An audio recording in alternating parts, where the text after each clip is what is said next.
nadiskubre natin na mayroon tayong unang kaso ng monkeypox.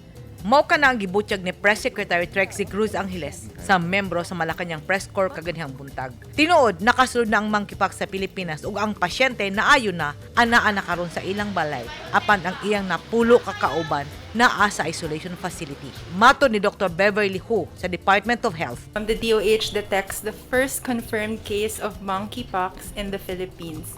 The Department of Health has detected the first confirmed case of monkeypox in the country.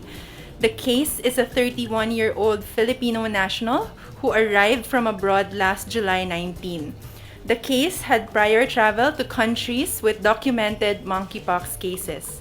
The case was tested and confirmed positive for monkeypox via reverse transcriptase polymerase chain reaction or RT-PCR done at the DOH Research Institute for Tropical Medicine on July 28. The case has been discharged well and is undergoing strict isolation and monitoring at home. DOH has completed its case investigation and identification of close contacts.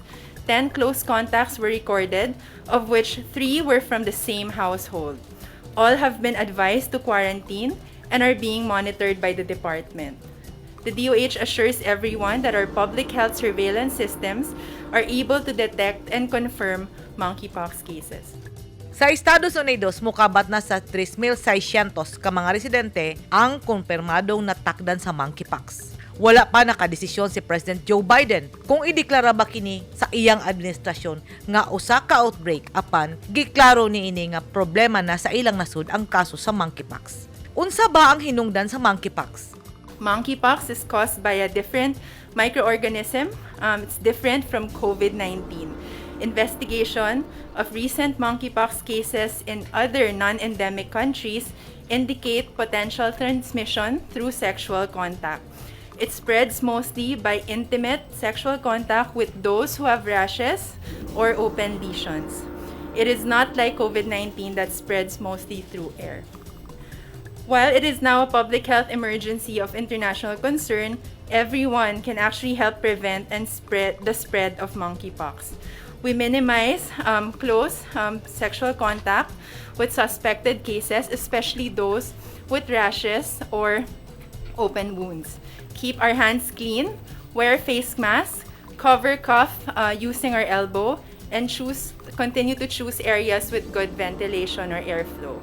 The DOH also wishes to emphasize that anyone may get it, but if you have travel history to countries with monkeypox and then have symptoms like fever, lymphadenopathy or kulane, and rashes, that's the time that you need to seek medical attention. Una nang nagpahimangno ang World Health Organization sa mga lalaki nga nakighilawa sa ilang parehong lalaki nga minosan ang ilang sexual nga aktibidad tungod kay usa kini sa paspas nga paagi nga mokaylap ang monkeypox. Unsa ba ang sagad sintomas sa monkeypox? Kalintura, sakit sa ulo, panakit sa kalawasan, naiburot nga unod og tubig, magpangurog. Nanawagan ang DOH nga padayon kitang magsuot og face mask, manghugas sa kamot o kanunay magbantay sa atong pagawa sa atong mga panimalay. Edith Kaduayan, News 10 Philippines. Stay safe!